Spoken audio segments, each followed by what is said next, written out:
예, 레위기 21장 1절로부터 봉독을 해드리도록 하겠습니다. 여호와께서 모세에게 이르시되 아론의 자손 제사장들에게 말하여 이르라. 그의 백성 중에서 죽은 자를 만짐으로 말미암아 스스로를 더럽히지 말려니와 그의 살부친 그의 어머니나 그의 아버지나 그의 아들이나 그의 딸이나 그의 형제나 출가하지 아니한 처녀인 그의 자매로 말미암아서는 몸을 더럽힐 수 있느니라. 제사장은 그 백성의 어른인즉 자신을 더럽혀 속되게 하지 말라. 예, 우선 4절까지 봉독해 드렸습니다. 예, 오늘 21장부터는 신앙생활 규례라 이렇게 주제를 달아보았습니다. 자, 계속해서 출애굽기 34장 이후로는 규례의 내용입니다. 규례라고 하는 것을 우리가 잊지 마시면서 이 레위기를 보셔야 됩니다. 율법은 기본적으로 모법인 계명이 있고 그리고 그 세칙법인 율례와 규례로 세분화되고 있습니다. 계명, 율례, 규례. 사실은 이 계명이 모법이고요. 모법이 되겠고, 여기서 이제 세칙법이 되겠어요. 이거는 세칙법이에요. 세칙법인데, 저는 기본적으로 이거는 정죄법이 되겠습니다. 이 법에 의해서 모두가 다 정죄를 당합니다. 십계명이라고 하는 것은 10가지지만 율례라고 하는 것은 이게 총 613가지라고 그래요. 성경상 613가지인데 율례 613가지 중에서 만약에 612가지를 지키고 한 가지를 못 지키면 어떻게 될까요? 그래도 똑같이 정죄를 당합니다. 하나만 어겨도 정죄를 당하고 죄의 싹은 사망이에요. 결국 이거는 계명과 율례라고 하는 것은 10개든 613가지든 어쨌든 하나만 어겨도 다 죄인이 되는 거예요. 그래서 이건 정죄법이 되는 거예요. 그런데 여기서 끝난 게 아니고 다시 그것을 어찌 보면 재해석을 했다고 할까요? 좀 더 그 내용을 깊이 있게 따져가지고 그것을 규례로 또 제정한 게 있습니다. 이 규례는 물론 계명에서 나온 거예요. 계명에서 나온 거지만 그러나 특성이 좀 달라요. 어떤 특성이 있냐면 이렇게 정죄를 당한 자들이 사죄 받을 길을 열어준 거예요. 그래서 이거를 성격적으로는 다른 말로 사죄법이라고도 얘기를 합니다. 다시 말하면 출애굽기 34장 이후로 지금 레위기까지가 전부 이 규례에 해당돼요. 규례에 해당되니까 앞에서 어떠한 정죄를 당한 죄인이라 할지라도 살 수 있는 길을 열어준 거예요. 죽은 자에게 가장 기쁜 소식이 뭡니까? 살려준다는 얘기죠. 병든 자에게도 치료해준다는 게 제일 기쁜 소식 아니겠어요? 이렇게 정죄당한 자에게도 사죄의 길이 열린다는 소식이 제일 기쁜 소식 아니겠어요? 그런 면에서 이 규례는 복음이에요. 복음. 그래서 율법이지만 무조건 다 정죄하고 끝나는 게 아니고 율법 속에서 정죄당한 자를 살려주는 법이에요. 그래서 이거는 구약 속에 있지만 복음과 같은 내용이다. 이제 내용으로 들어가 보겠습니다. 자, 오늘은 신앙생활 규례라고 했는데 이 규례가 우리의 신앙 속에서 어떻게 펼쳐져 가는가라는 얘기라고도 볼 수 있고요. 자, 그 중에서 21장과 22장은 제사장 성결 규례입니다. 자, 제사장 하면은 구약의 제사장은 아주 특별하지요. 사실은 특별히 구별된 자들이라고 볼 수 있습니다. 그래서 어찌 보면 우리와는 좀 동떨어진 얘기라고도 보여지기도 해요. 구약의 제사장이니까 우리와 무슨 상관이 있겠느냐 라고 싶지만 제가 오늘 묵상한 말씀이 너희는 왕같은 제사장들이다 이렇게 얘기를 합니다. 물론 구약의 제사장 같은 모습이나 그런 형식을 취하지는 않습니다. 하지만 우리는 새로운 차원에서의 제사장입니다. 이제는 구약의 제사장이 이스라엘 민족을 보살핀 것처럼 이제는 우리가 세계 만민을 향해서 우리가 그들을 향해서 하나님의 아름다운 덕을 선포하는 그런 차원에서의 제사장입니다. 그래서 지금 신약시대의 성도들을 가리켜서 만인 제사장이다 이렇게도 얘기를 합니다. 만인 제사장. 지금은 그러니까 특별히 제사장 그룹이라고 따로 만들어 놓은 존재가 없습니다. 오히려 그리스도 안에 있는 모든 자들이 이 제사장과 같은 그런 모습으로 살아가게 되는 것이죠. 그러니까 우리와 무관한 건 아니고 그렇다고 해가지고 그것이 또 다이렉트로 다 바로 우리한테 적용되는 것도 아니고 이런 차이점을 좀 우리가 이해를 하고 넘어가도록 하겠습니다.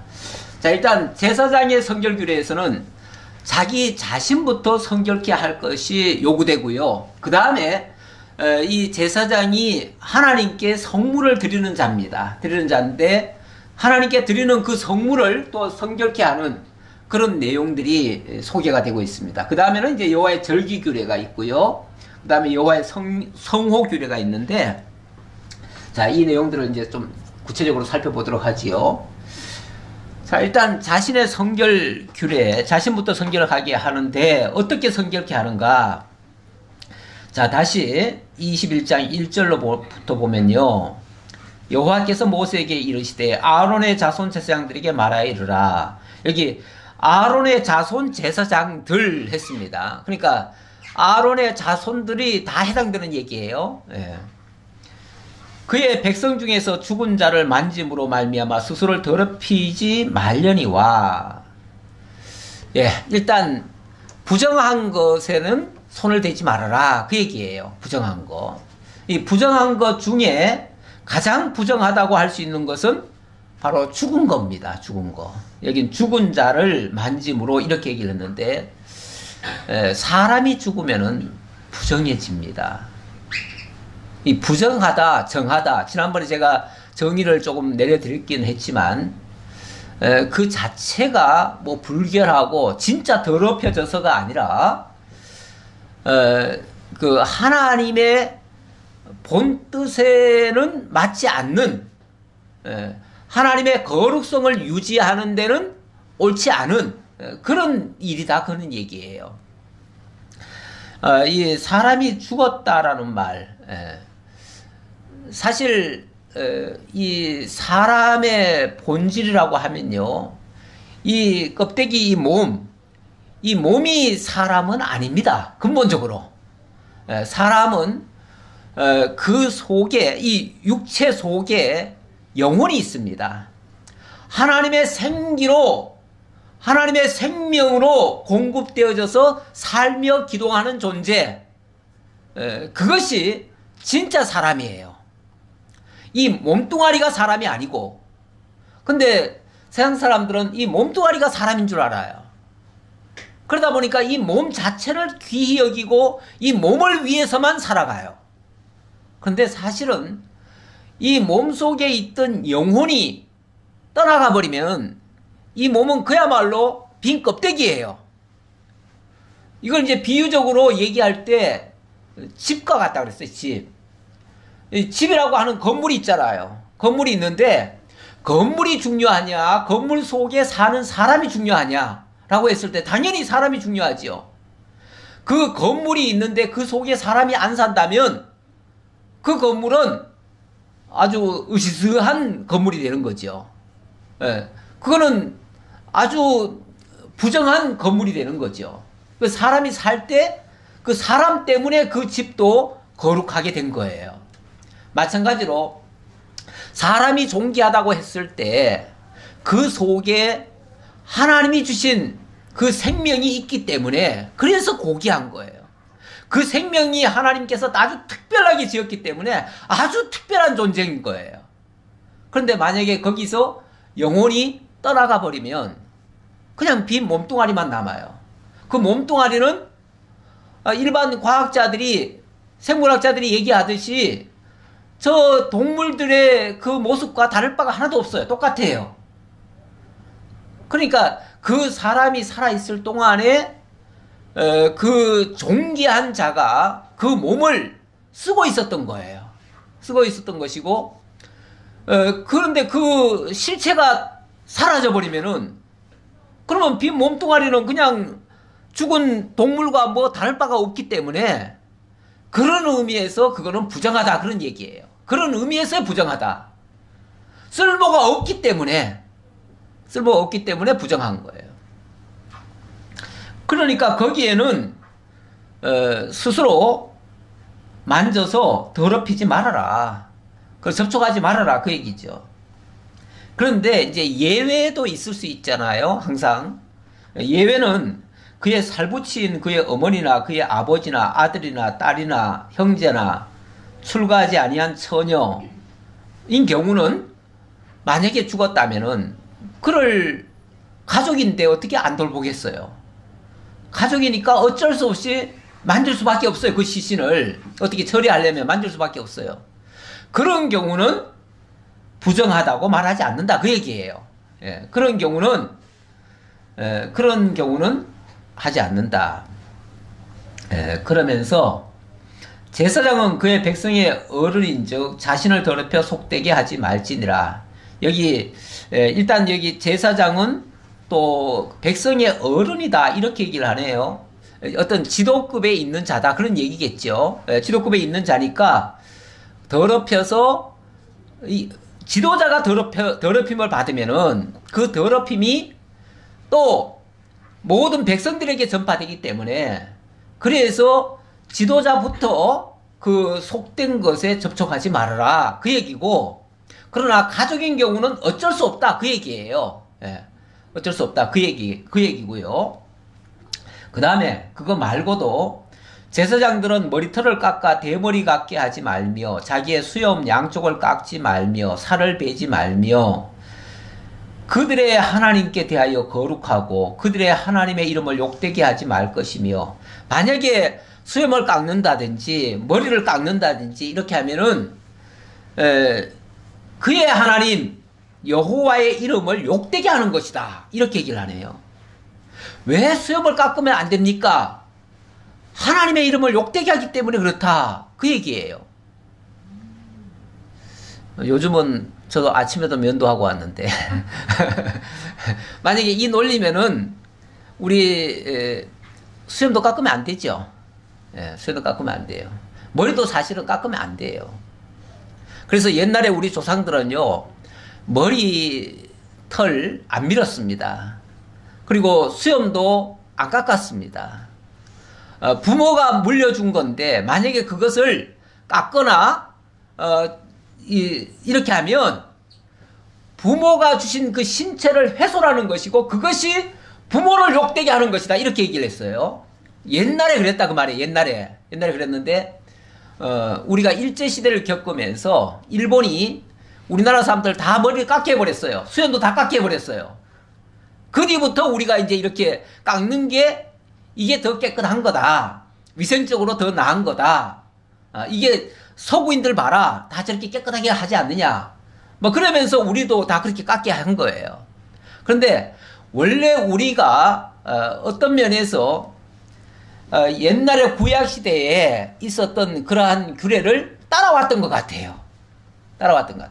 그래서 지금도 유대인들은 그 랍비들 보면은 머리를 안 깎습니다. 그리고 수염을 항상 덥수룩하게 하고 있죠. 그게 하나님의 이름을 거룩하게 하는 거다. 그러니까 하나님이 주신 것을 훼손하지 않는다, 그런 측면 같아요. 그렇게 이해하시면 될 것 같고요. 그 다음, 그들은 부정한 창녀나 이혼당한 여인을 취하지 말지니 이는 그가 여호와 하나님께 거룩함이니라. 이혼당한 여인을 취하지 말아라. 한마디로 말해서 재혼도 하지 말아라. 특히 이혼한 여자들과는 재혼하지 말아라. 제가 청년 시절에 그 교회 목사님이, 제가 담임 목사님이 이 말씀을 가지고 굉장히 강조를 했어요. 그래가지고 목회자 될 사람은 절대로 재혼하면 안 된다. 재혼보다도 이혼한 여자와 재혼하면 안 된다. 만약에 재혼을 하려면 처녀하고 해야 된다. 그걸 강조했어요. 그런데 어느 날 서울의 그 세문안교회 김동익 목사님이 황상성 변호사, 옛날에 어르신들은 알 거예요. 그 변호사하고 결혼을 하더라고요. 제가 깜짝 놀랐어요, 그때. 내가 분명히 내 상식으로는 목회자들은 절대 이혼한 사람과 결혼하면 안 되는데 어떻게 저렇게 결혼할까? 그것도 우리나라 대표격의 그런 교회 목사님이 하실 수 있을까? 그때 제가 충격을 받았었어요. 그랬는데 지금 와서 생각해 보니까 그게 아니었어요. 이거는 구약의 그 제사장들에게 한 말이었어요. 한 말인데 이제 이걸 오늘날 우리한테 그대로 바로 적용해 버리거나 아니면은 오늘날 목회자들한테 이걸 그대로 적용해 버리면 목회자 이꼬르 제사장이라는 얘기거든요.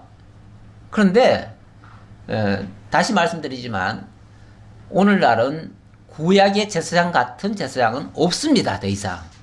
왜냐하면 우리 주 예수 그리스도께서 영원한 대제사장이 되시고 우리의 온전한 만인의 제사장이 되어주셨기 때문에 우리는 그리스도 안에서 이제 새롭게 된 피조물로서 이제 우리가 또 제사장 그 일을 다시 말하면 지금 제사장 일이라고 해가지고 구약처럼 이렇게 하는 제사장은 아니고요. 하나님의 아름다운 덕을 선포하는 자 그런 차원에서 그리고 모든 사람들을 섬기는 자의 차원에서 그런 차원에서 우리가 제사장 노릇을 하고 있지만 구약의 그런 개념은 아니기 때문에 거기에 연결하는 것은 바람직하지 않다라는 말씀 드리고요. 지금은 여기에 해당되지 않습니다. 그래서 이 말씀을 그렇게 적용하면 안 되겠고요. 자관 구약의 제사장들은 굉장히 엄격했습니다. 얼마나 엄격했는지 9절에 보니까 이런 말도 있어요. 어떤 제사장의 딸이든지 행음하여 자신을 욕되게 하면 그의 아버지를 욕되게 하면이 그를 불사를 지니라. 만약에 딸이 행실이 안 좋으면 그를 불살라 지르래요.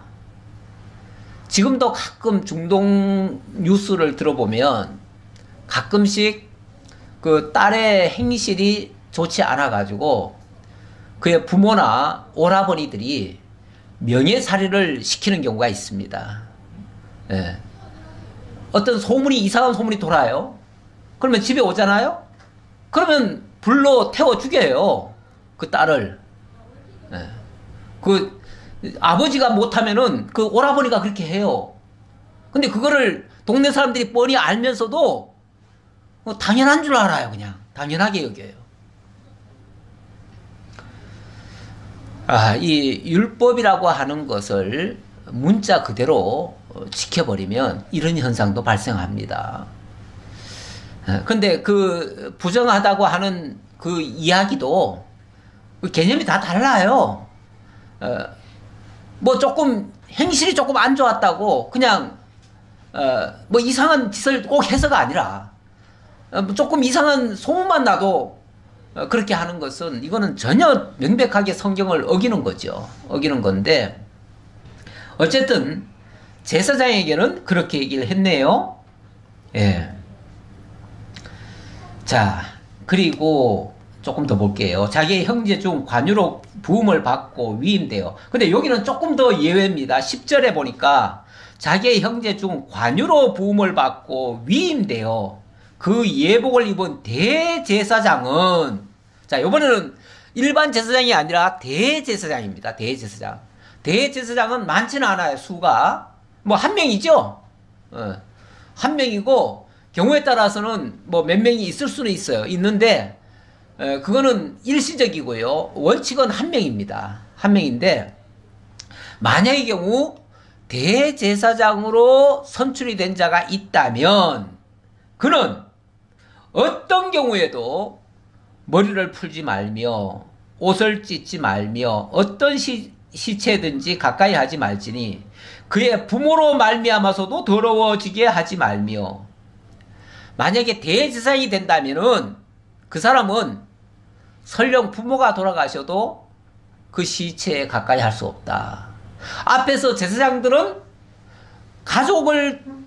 가족에게는 가까이 할 수가 있다고 그랬죠. 있다고 그랬는데 대제사장의 경우는 절대 그것마저도 할 수 없다. 그야말로 대제사장은 어찌 보면 절대 지존같이 절대 거룩입니다. 절대 거룩. 절대 거룩이기 때문에 예외가 없습니다. 그래서 대제사장은 어떤 경우에도 앞에서 한 것보다도 훨씬 더 엄격하게 하라 그랬습니다. 그러니 정말 대제사장의 그 거룩성이 얼마나 크게 요구되는가를 지금 소개하는 건데요. 실제로 그 아론의 두 아들이 제사장이 되었다가 곧바로 죽임을 당한 사건이 있었죠. 앞에서 있었어요. 하나님이 얼마나 대제사장에게는 엄격하게 적용을 하는지를 알 수 있는 장면이기도 합니다. 그렇지 않다면 그렇게까지는 하지 않아요. 그렇게까지 엄격하지는 않아요. 근데 이렇게 대제사장은 절대적으로 거룩해야 되는 이유, 이 규례가 가리키는 의미가 뭐냐면 모든 것이 그리스도를 향하고 있어요. 이 규례의 최종 수행자는 우리 주 예수 그리스도셔요. 그러다 보니까 그리스도가 절대 거룩하실 것을 가리키는 말이에요. 어떤 면에서 그러니까 이 대제사장이 되면요, 더 이상 가족도 어떤 면에서입니다. 어떤 면에서 가족도 몰라라 하는 거예요. 부모가 돌아가셨는데 그 부모의 시체에 가까이 할 수도 없어요. 그러니까 어떤 면에서 굉장히 몰인정할 수밖에 없잖아요. 왜냐하면 대제사장이 됐다는 말은 자기 가족을 돌보는 자가 아니란 얘기예요. 가족을 돌보는 자가 아니라 전 이스라엘을 돌보는 자예요. 그러다 보니까 그 가족의 그 아픔이나 슬픔에 동참할 수가 없어요. 동참해도 안 돼요. 전체 이스라엘을 생각해야 돼요. 그래서 제가 이게 이제 우리 주 예수 그리스도에게 적용이 돼야 된다라고 말씀드렸는데, 우리 주님께서 사실은 영원한 대제사장이시죠.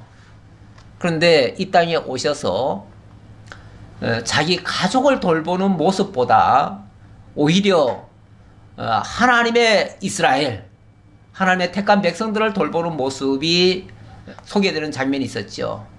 그런데 대표적인 한 사례가 있었습니다.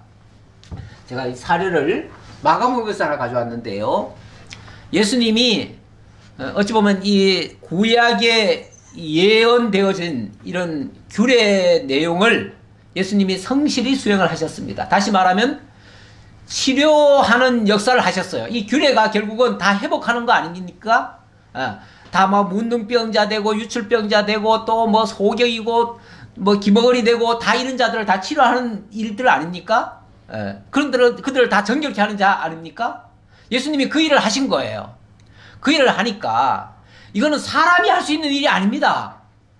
사람이 할 수 있는 일이 아니다 보니까 사람들이 어떻게 생각을 하냐면 저 사람 미친 사람 아닌가?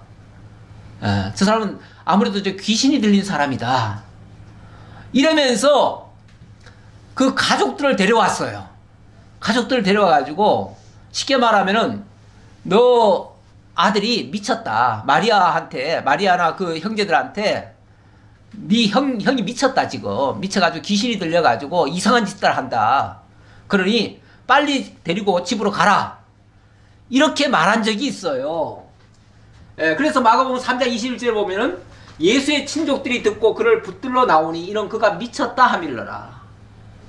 그래서 밖에 예수님의 친척들이 다 몰려 들어온 거예요. 예수님 잡아가려고. 미친 아들 잡아가려고. 그랬더니 예수님이 거기에 대해서 이렇게 말씀하십니다.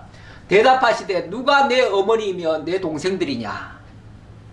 그 말씀 한마디만 보면 굉장히 매정하죠. 누가 내 어머니며 내 형제들이냐.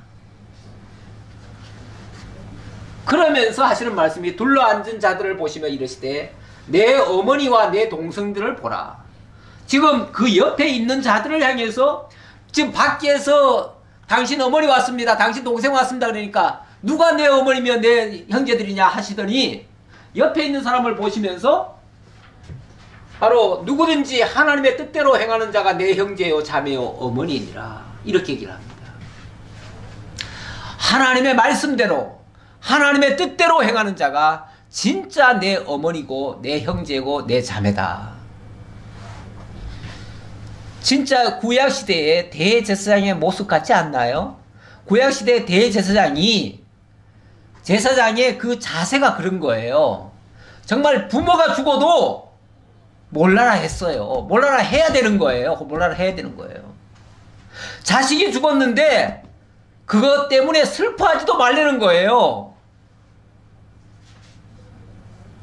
그런데 오히려 당신에게 맡겨진 그 백성들에게 아픔이 있으면 그들을 위해서는 자기가 대신 죽어질지라도 희생하라는 거예요. 중보사역을 하라는 거예요. 중보사역을. 이런 모습이 바로 구약시대의 대제사장의 모습이 신약시대의 바로 우리 주 예수 그리스도 영원한 대제사장의 예표적인 모습이다. 그 얘기입니다. 자, 그 다음 얘기는 계속해서 거기에 연장선이라고 볼 수 있고요. 자, 22장으로 넘어갑니다. 22장은 이제 성물을 또 거룩하게 구별하는 규례가 되겠습니다.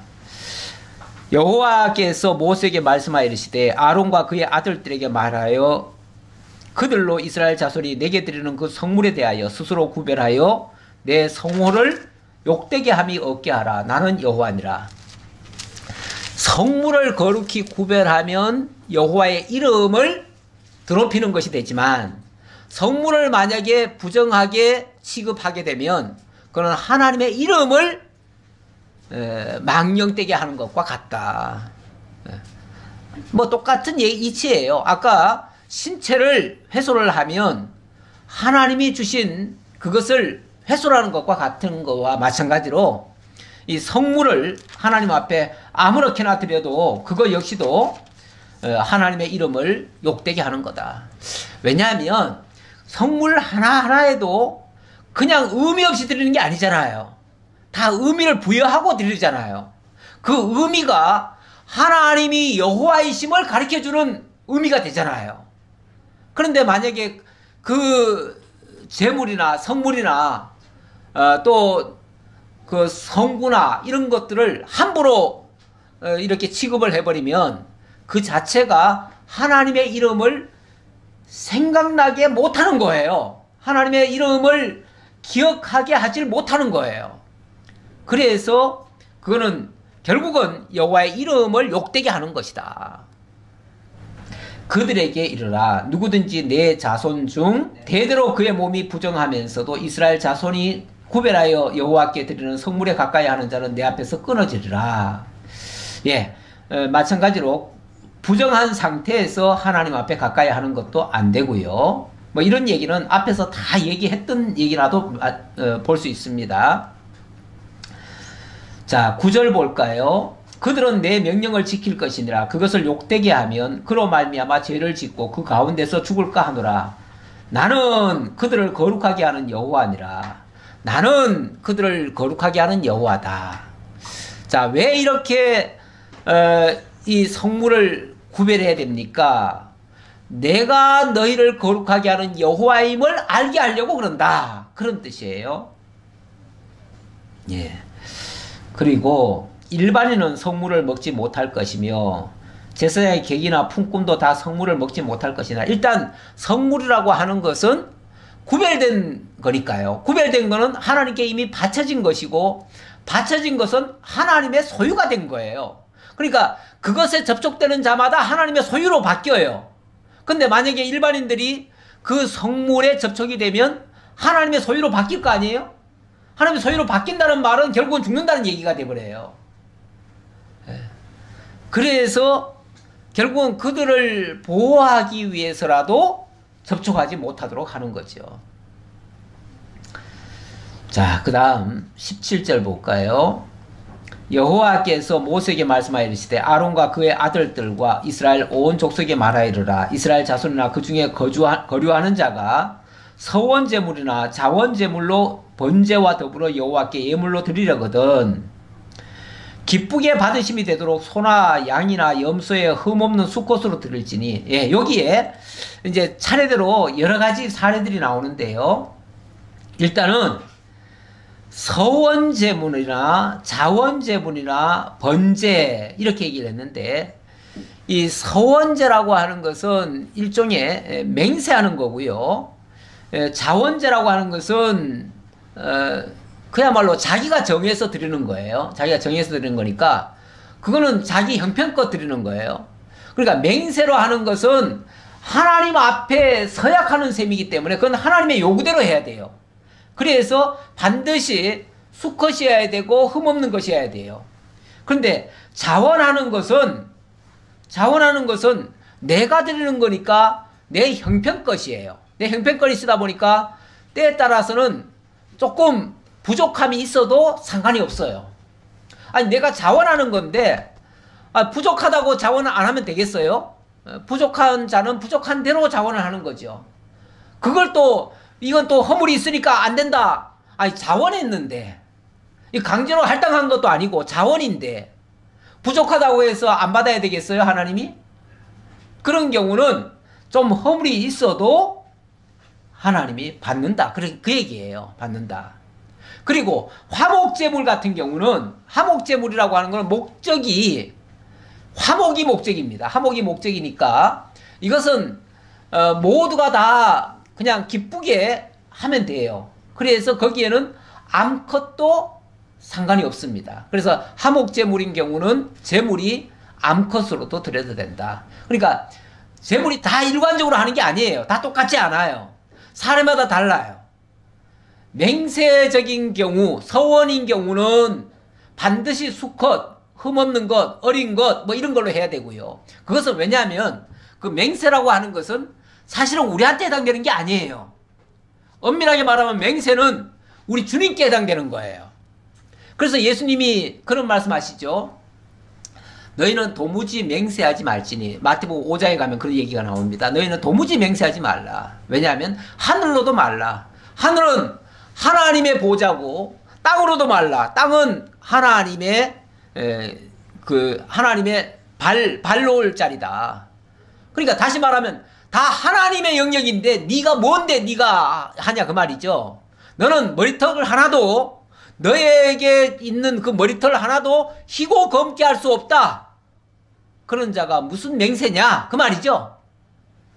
그러니까 맹세라고 하는 것은 하나님만이 할 수 있는 일이고 하나님만이 지킬 수 있는 거예요. 다시 말하면 언약이라고 하는 건, 맹세는 다른 말로 하면 언약과 같아요.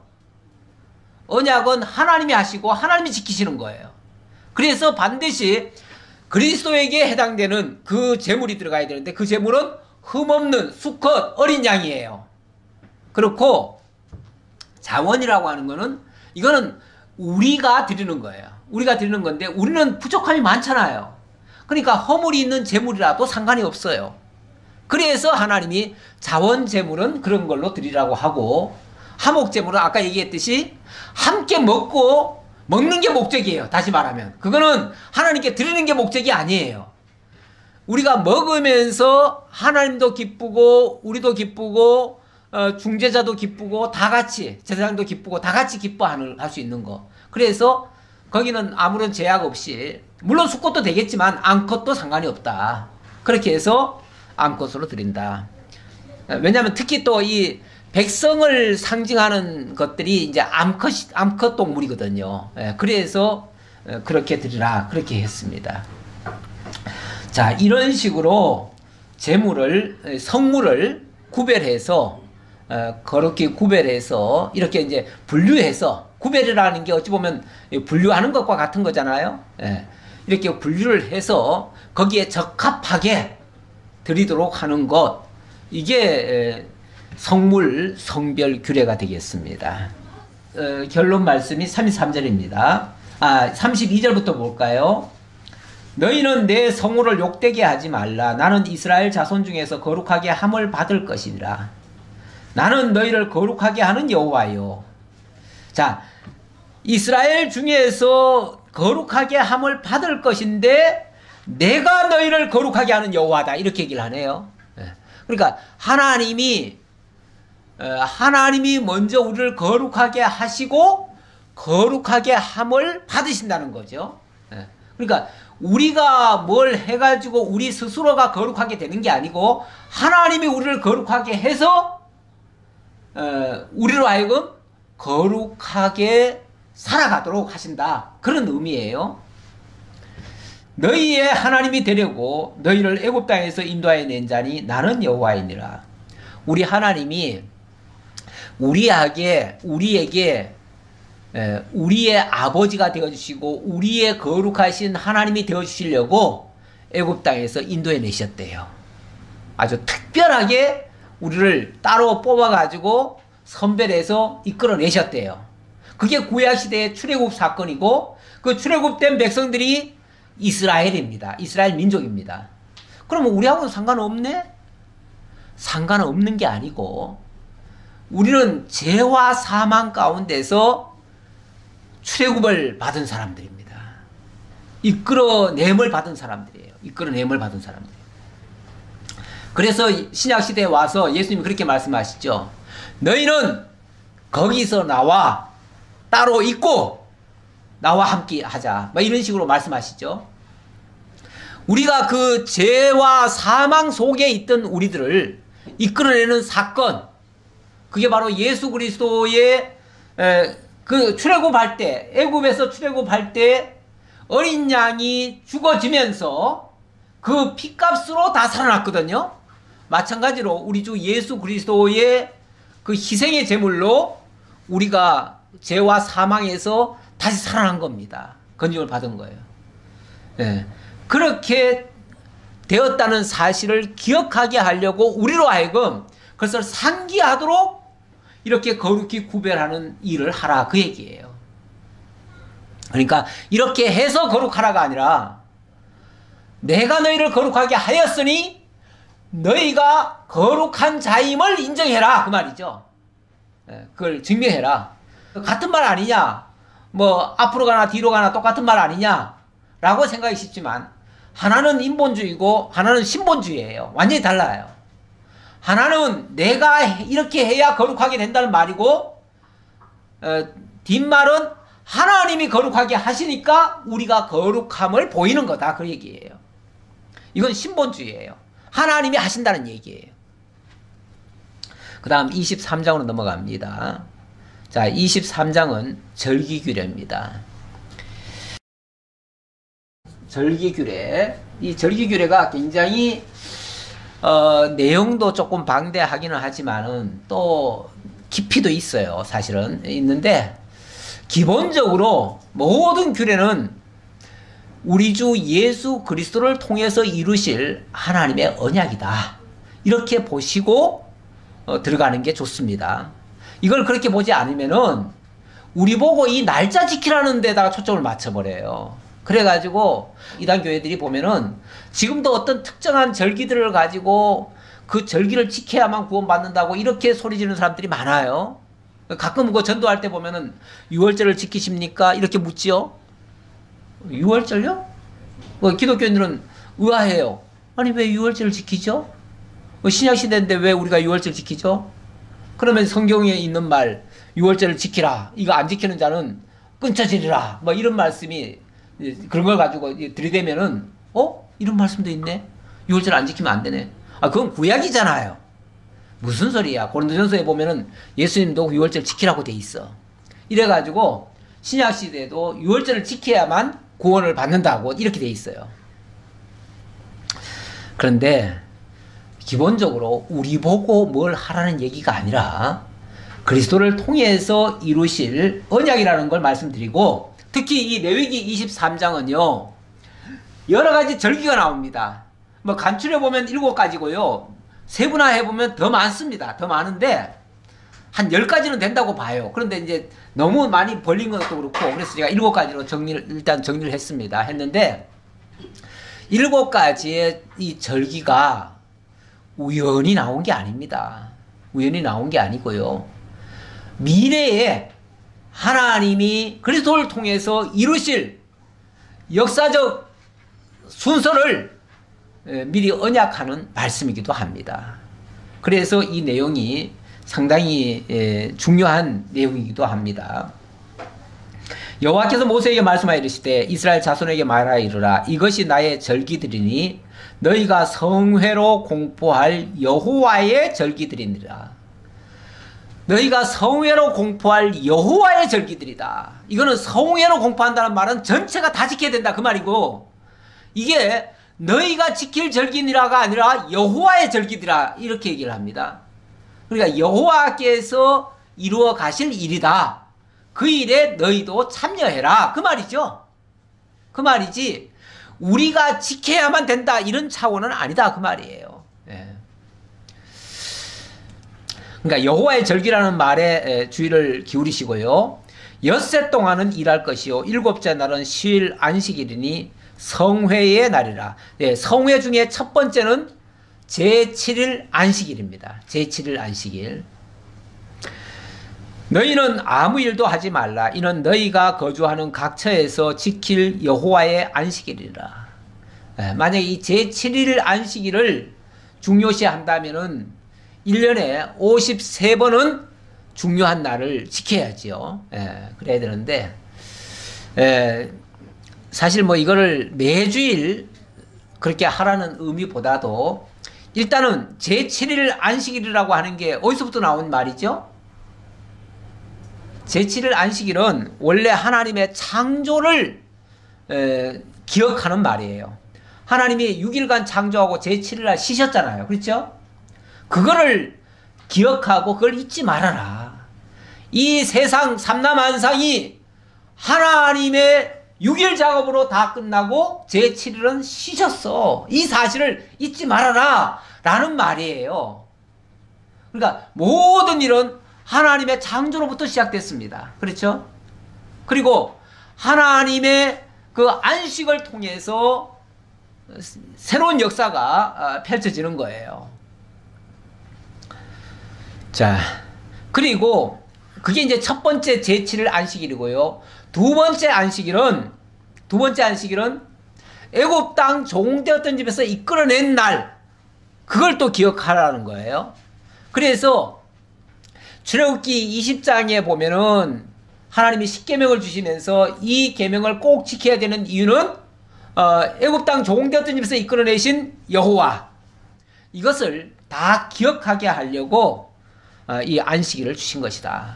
이 안식일이 모든 절기의 모체가 되는 거예요. 모체가 되고 거기서부터 하나씩 절기가 시작됩니다. 그런데 이 절기도 그냥 어느 날이 아니에요. 요 안식일과 연관이 있어요. 안식일과 연관되어서 예를 들어서 안식일 날, 안식 후 첫날 뭐 이런 식으로 얘기를 해요. 그래가지고 안식일과 꼭 연관이 돼 있다. 그렇게 생각하시고요. 그 다음 이제 두 번째는 6월절이 되겠습니다. 6월절 4절, 이것이 너희가 그 정한 때에 성회로 공포할 여호와의 절기들이니라 하면서 첫째 달 19날 저녁은 여호와의 6월절이요. 여호와의 6월절이요. 6월이라고 하는 거는 담을 넘다라는 말이에요. 담을 넘다. 죽음의 천사가 피가 있는 집은 다 담을 넘었어요. 그리고 피 없는 집은 다 장자들을 다 죽였어요. 애굽의 장자들이 다 죽었다는 말은 이스라엘의 민족은 다 구원받았다는 얘기예요. 그러니까 하나님이 다 구원한 날, 그것을 기억하기 위해서 6월절을 주셨고, 이 15째 날은, 19째 날은 피를 발라가지고 지나간 날이고, 그 다음 날은 무교절이라. 이래 동안 너희는 무교병을 먹을 것이요. 그 첫날에는 너희가 성회로 모이고 아무 노동도 하지 말고, 뭐 이렇게 얘기를 하는데, 무교절이라고 하는 거는 그날로부터 일주일간을 따지는 건데요. 6월절 지나서 일주일간 그게 이제 무교절이 되는 건데 그때는 구원받은 것을 기념하는 날이죠. 그렇죠?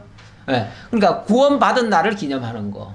이거는 나중에 훗날에 보니까 우리 주 예수 그리스도께서 십자가에 못 박혀 죽으시고 안식일 날 무덤에 들어가십니다.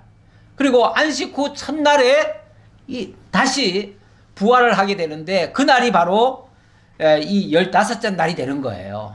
그래가지고 우리 주님께서 결국은 부활을 통해서 그 예수님이 부활하실 때 잠자던 자들의 무덤이 일어나고 많은 사람들이 살아났다. 그런 말씀도 있습니다. 그것도 이제 예표적으로 보여준 거, 표적으로 보여준 거예요. 표적으로 보여줬고, 이거는 뭘 가리키냐면, 장차 우리 주 예수 그리스도의 죽음으로 모든 죽었던 자들이 살아나고, 그의 의로 말미암아 영원히 살게 될 것, 이걸 가리키는 그런 예표적인 사건이었어요. 그리고 예수님이 실체로 그것을 다 이루셨고요. 그러니까 이거는 구약의 유월절은 그 예표였다 그 말이죠. 그 다음 9절로부터는 여호와께서 모세에게 이르시되 이스라엘 자손에게 말하이르라. 너희는 내가 너희에게 주는 땅에 들어가서 너희의 곡물을 거둘 때에 너희의 곡물의 첫 이삭 한 단을 제사장에게로 가져갈 것이요. 이게 안식 후 이튿날에 드리는 요제인데요. 요제라고 하는 게 흔들요자입니다. 흔들요자인데 안식 후 첫날에 예수님이 무덤에서 일어나시잖아요. 무덤이 흔들려서 깨어나는 그런 장면, 그것을 예표적으로 보여주고 있다. 그렇게 말씀드릴 수 있겠고요. 자, 15절의 내용은 이거는 이제 세 번째죠. 77절이 되겠습니다. 77절. 안식일 이튿날 곧 너희가 요제로 곡식단을 가져온 날부터 세워서 7 안식일의 수요를 채우고 7 안식일 이튿날까지 합하여 50일을 계수하여 새 소제를 여호와께 드리되. 자, 50일째 되는 날. 그러니까 주일로 따지면 이제 안식일로 따지면은 7안식일. 그래서 그걸 7 안식일이라고 해가지고 77절 이렇게도 얘기하고 또 안식일 그 다음날까지를 포함되기 때문에 50일이 됩니다. 77이 49 플러스 하루 더해가지고 50일. 그래서 오순일 하면은 오순절이 되겠죠. 그래서 이거는 오순절에 무슨 역사가 있죠? 신약에 와보니까 오순절날 성령이 강림합니다. 그렇죠? 예수님이 부활 승천하시면서 몇 날이 못 되어 성령이 오실 거다. 내가 성령을 보내리니 그 성령이 임하면 너희가 예루살렘과 유대와 사마리아와 땅끝까지 이르러 내 증인이 될 것이다. 이렇게 말씀하셨는데 그때로부터 열흘 후, 그러니까 예수님 부활하실 때부터는 50일째 되는 날, 그때 성령이 임합니다. 성령이 임해가지고 그날 놀라운 역사가 일어나죠. 근데 사람들은 그날이 구약의 오순절이라고 해가지고 오순절 기념하러 왔어요. 기념하러 왔는데 그날에 성령이 강림을 한 겁니다. 이게 그 당시로는 이게 새 소제라고 그랬는데 이거는 새로운 곡식을 거둘 때라는 얘기예요. 보리벨 때라는 얘기예요. 보리벨 때. 그래서 이거를 다른 말로는 이걸 그 맥추절 이렇게도 얘기를 합니다. 보리배는 때, 그렇게도 얘기하는데 어쨌든 뭐 이름은 달라도 다 같은 얘기예요. 자, 그런 의미로 보시고요. 그 다음 22절 한번 볼까요? 너희 땅에 곡식을 벨 때 밤 모퉁이까지 다 베지 말며 떨어진 것을 줍지 말고 그것을 가난한 자와 거류민을 위하여 남겨두라. 나는 너희 하나님 여호와니라. 여기에 하나가 추가가 됩니다. 네, 여기에 이삭을 죽게 하죠. 이삭 죽기. 이삭 죽는 날이에요. 쉽게 말하면 이삭 죽는 날인데 곡식을 벨 때 밤 모퉁이까지 다 베지 말아라. 요거는 일단 참고적으로만 제가 적어 놓을게요. 왜냐면 이따가 종합적으로 정리할 때 말씀을 드려야 되니까. 그리고 이제 23절에 보면 여호와께서 모세에게 말씀하여 이르시되 이스라엘 자손에게 말하여 이르라. 7째 달 곧 그 달 첫날은 너희에게 쉬는 날이 될지니 이는 나팔을 불어 기념할 날이요. 성회라. 이 나팔을 부는 날이다. 그래서 이게 나팔절이라고도 얘기를 합니다. 그 다음 26절로 32절에서는 대속제일, 얘기가 나옵니다. 여호와께서 모세에게 말씀하시되 일곱째 달 열흘날은 7월 10일이 되겠죠? 7월 10일. 이날은 대속죄일이니 너희는 성회를 열고 스스로 괴롭게 하며 여호와께 화제를 드리고 이날은 어떤 일도 하지 말아라. 왜냐하면 이날은 너희 하나님 여호와 앞에 속죄할 속죄일이 됨이니라. 속죄일. 쉽게 말하면 하나님 앞에 그날은 회개하는 날이에요. 회개하는 날인데 1년에 한 번씩 대제사장이 온 백성을 대신해서 어린 양의 피를 가지고 지성소까지 들어갑니다. 유일하게 1년에 한 번 들어가는 거예요. 그날이 바로 이 대속죄일입니다. 그러니까 이날은 모든 백성들의 죄를 다 사해주는 날이에요. 사함받는 날이에요. 그 다음 33절에서는 7월 15일인데요. 7월 15일 이날은 초막절입니다. 초막절.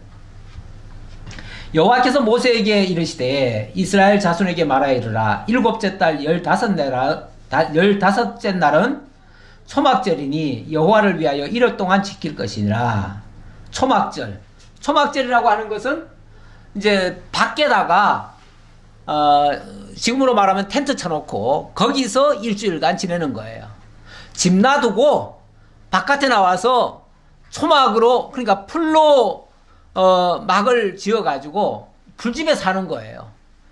왜 그렇게 하느냐 하면 일단 그 당시로서는 너희가 애굽 땅에서 나와서 광야에 와서 살았다는 것, 그것을 기억하게 하려고 그런다.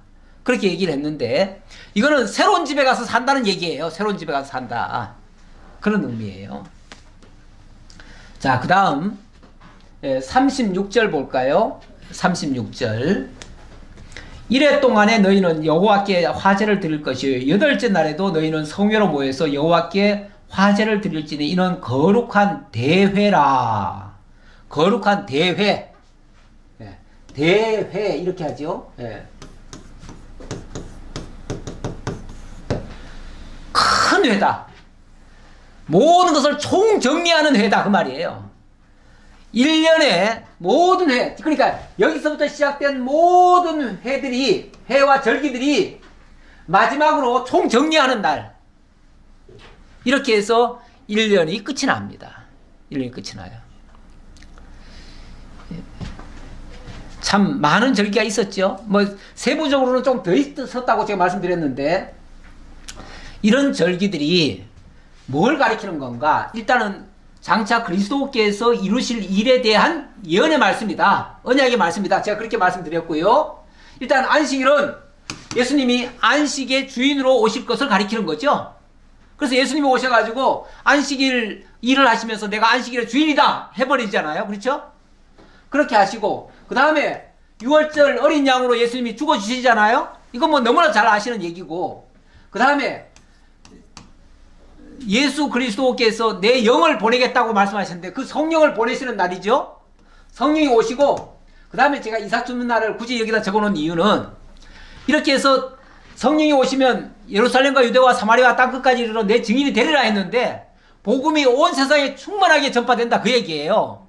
전파되면 그때 그 복음을 듣고 구원에 참여하는 자들이 누구냐면 이삭을 줍는 사람들도 다 같이 온다 그 말이에요. 이삭 줍는 사람이 누구죠?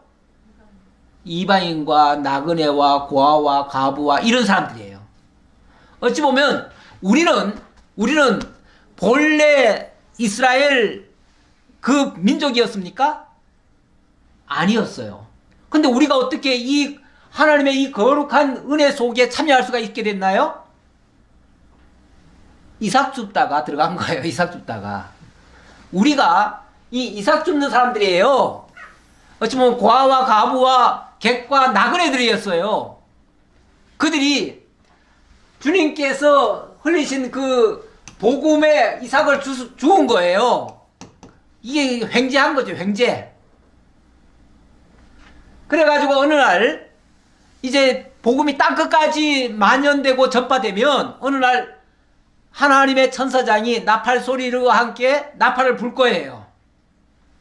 그 나팔을 불면은 우리 주님께서 다시 오십니다.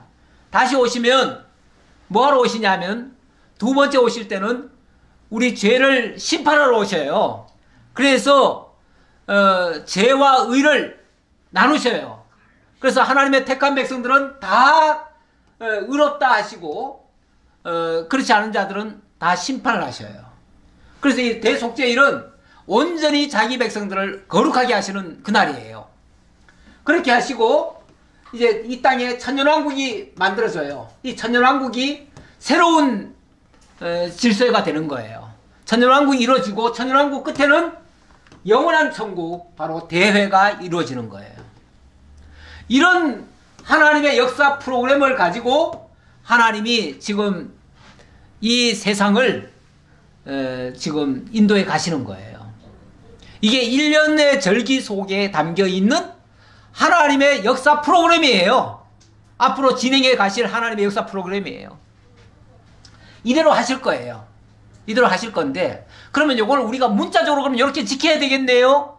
그게 아니고, 문자적으로 지키라는 게 아니고, 이제는 날과 절기를 문자적으로 지키는 게 아니에요. 의미적으로 지켜야지요. 의미적으로. 의미적으로 지키려면 그리스도께서 성취하신 걸로 이걸 이해를 하셔야 됩니다. 그렇죠? 그래서 그리스도께서 어떻게 성취하셨는가? 골로새서 2장 12절에 보니까 이런 말씀이 있어요. 너희가 세례로 그리스도와 함께 장사되고 또 죽은 자들 가운데서 그를 일으키신 하나님의 역사를 믿음으로 말미암아 그에서 함께 일으키심을 받았느니라. 우리가 그리스도와 함께 세례를 받았대요. 다시 세례라고 하는 건 함께 죽고 함께 살아난 거예요. 그리스도 안에서 그리스도를 믿음으로 말미암아 그리스도와 그냥 한 몸이 돼버린 거예요. 그렇게 돼버린 거예요. 그리고 13절에 또 범죄와 육체 무한리로 죽었던 너희를 하나님이 그와 함께 살리시고 우리의 모든 죄를 사하시고 우리를 거스르고 불리하게 하는 법조문으로 쓴 증서를 지우시고 제하여 버리사 십자가에 못 박으시고, 다시 말하면 구약의 모든 우리를 정죄하는 그 율법을 다 뭐 했다고요? 이걸 다 그 증서를 불살랐대요. 쉽게 말하면 구약의 율법이라고 하는 증서가 있잖아요. 너 죄인이야 하고서 우리한테 내미는 그 증서, 너 죄인이야 라고 우리를 정죄하는 그 증서, 그 증서를 하나님이 불살라 버렸대요. 그러니까 더 이상 우리를 정죄하지 않게 하신다, 그 얘기예요. 그렇게 함으로써 우리를 이제 공격하는 통치자들과 건세들을 무력화하여 드러내어 구역거로 삼으시고 십자가로 그들을 이기셨느니라. 우리를 공격하는 그 모든 세력을 하나님이 다 이겨내게 하셨다는 거예요. 그러므로 먹고 마시는 것과 절기나 초하루나 안식일을 이유로 누구든지 너희를 비판하지 못하게 하라. 더 이상 안식일 지키고 유월절 지키고 이런 걸로 공격하지 못하게 해라. 거기에 구애받을 필요 없다. 이것들은 장래일의 그림자이나 몸은 그리스도의 것이니라. 다시 말하면 이 모든 것들이 뭐라고요? 장래일의 그림자였다. 이게 장래 그리스도에 대한 그림자였다. 그러니까 모형과 그림자였다, 그렇게 얘기하죠. 그림자였다. 그러니까 그 실체는 뭐라고요? 몸은 그리스도의 것이니라. 몸이라고 하는 말이 실체를 얘기하는 거예요. 그 실체는 예수 그리스도였다. 결국 이 구약의 이 절기는 예수 그리스도께서 이루실 역사 프로그램의 순서였다, 그 말이에요. 기도하겠습니다. 아버지 하나님 감사합니다. 오늘도 저희들에게 레위기를 통해서 하나님께서 언약하시고 그리스도를 통해서 이루시는 그 모든 내용들을 알게 해주셔서 감사합니다. 지금도 그 역사는 그대로 진행되고 있고 앞으로도 반드시 이 약속의 말씀대로 이루어질 것을 저희들 믿습니다. 그래서 아직 우리가 보지 못한 것까지도 이미 이루어진 걸 통해서 확신합니다. 그걸 믿고 굳게 살아가는 저희 모두가 되게 하옵소서. 모든 걸 감사드렸고 예수님 이름으로 기도하옵나이다. 아멘.